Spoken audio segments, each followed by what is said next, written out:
نوکر داتا دے کوئی خادم خواجہ دے، کوئی نوکر داتا دے کوئی خادم خواجہ دے، صبیر فضل دے میٹھا سونا عاشق سچڑ دے، کوئی نوکر داتا دے کوئی خادم خواجہ دے، صبیر فضل دے میٹھا سونا عاشق سچڑ دے، کوئی نوکر داتا دے کوئی خادم خواجہ دے، دل دا رشتہ سچے نال بھاوے دنیا دارا، سر تو گن کے پیرا تائی مرشد دا وفادارا، تیری عیدہ ساڈی عید مہدو عید دا چنے، نام عالم نام فاضل نہ مفتی نہ قاضی، سر دا تاج سجن سائی میرا تیرے پیر دی جُتی، اکھ دا سرما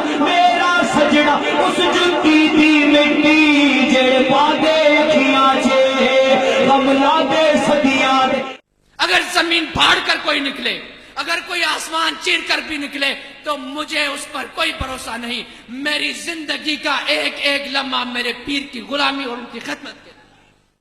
تو بھائی میں تو اپنے پیر کا دیوانہ ہوں، مجھے کسی کی سرٹیفکیٹ کی ضرورت نہیں، دنیا کی خدمت کر کے خدا کو راضی کر سکیں گے؟ ارے بھائی نہیں، مگر اللہ کے ولی کے دیدار سے تو خدا کو راضی کر سکتے ہیں نا۔ کیا پیسے کے پیچھے بھاگو گے؟ کیا اس دنیا کے پیچھے بھاگو گے جو تمہیں دھتکار دیتی ہے، مگر پھر بھی ہم جانوروں اور حیوانوں کی طرح اس دنیا کے پیچھے مارے مارے پھرتے ہیں؟ یہ ظاہری ہیں، ان کی کوئی حقیقت نہیں، حقیقت تمہارے دل میں موجود ہے، تمہارے سینے میں اللہ تعالیٰ نے سمائی۔ وہ جو ہزاروں کتابیں تم نے پڑھ ڈالی، وہ جو علم تم نے سیکھ ڈالے، خدا کو ان سے کوئی لینا دینا نہیں۔ تمہارے کپڑے خدا کے سامنے اپنے پیش کرو گے، اپنے پیسے لا کر رکھو گے محشر کے میدان میں، اپنی گاڑیاں لے کر آؤ گے، اپنے گھر لے کر آؤ گے؟ نہیں، ان چیزوں کی کوئی حیثیت نہیں اس پاک ذات کے سامنے۔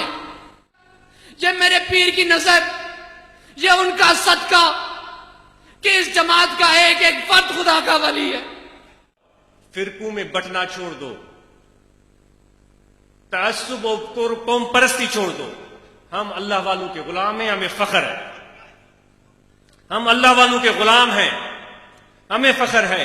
ہماری یہ آج کی یہ بات نہیں ہے، ہمارے مشائخ کی آپ سب کو دعوت ہے، حالات زندگی پڑھ کے دیکھو۔ حضور پیر مٹھا رحمت اللہ علیہ، حضور سناسی رحمت اللہ علیہ، اوپر جائیں حضور پیر قریشی رحمت اللہ علیہ، حضرت امام ربانی مجدد منور افسانی رحمت اللہ علیہ، حضرت ابو الحسن خرقانی، حضرت بایزید بستامی۔ بھائی یہ آج کل کی بات نہیں، یہ تو حضور کے زمانے سے یہ سلسلہ چلا آ رہا، اور ہر زمانے میں ہمارے مشائخ نے اپنا کردار ادا کیا ہے، اور قیامت تک یہ سلسلہ جاری رہے گا، یہ فیض نقش بند قیامت تک جاری رہے گا۔ بلکہ ہمارے حضور فرماتے تھے کہ امام مہدی بھی اس نقش بندی سلسلے سے آئے گا۔ اللہ تعالیٰ فرماتا ہے کہ روز قیامت میں تم سے پوچھوں گا، اے میرے بندے، میں پیاسا تھا تو نے مجھے پانی نہیں پلایا، اے میرے بندے میں بھوکا تھا تو نے مجھے کھانا نہیں کھلایا، اے میرے بندے مجھے لباس کی ضرورت تھی تو نے مجھے لباس نہیں پہنایا۔ صحابہ حیران ہو گئے، عرض کہ یا رسول اللہ صلی اللہ علیہ وسلم، قربان جائیں آپ پر، اللہ تعالیٰ کی ذات تو کھانے اور پینے سے پاک ہے، اللہ تعالیٰ کو لباس کی ضرورت نہیں ہے۔ تو آپ صلی اللہ علیہ وآلہ وسلم نے فرمایا کہ میرے رب کو اپنے بندوں سے اتنا پیار ہے، اپنے بندوں سے اتنی محبت ہے کہ اس شخص کے پڑوس میں کوئی پیاسا رہتا ہوگا، اس شخص کے پڑوس میں کوئی بھوکا رہتا ہوگا، اس کی پیاس کو اللہ تعالیٰ اپنی پیاس کہے گا، اس کی بھوک کو اللہ تعالیٰ اپنی بھوک کی طرف منسوب کرے گا۔ میں عاشق ہو گیا کیونکہ یار کو اپنا جلوہ نظر آ گیا۔ اللہ تعالیٰ فرماتا ہے مجھے اپنا حسن نظر آ گیا، مجھے اپنا حسن نظر آ گیا، مجھے اپنا نور نظر آ گیا، مجھے اپنی ذات نظر آ گئی، تو اللہ تعالیٰ کو انسان سے پیار ہو گیا، اس انسان سے اللہ تعالیٰ کو پیار ہو گیا۔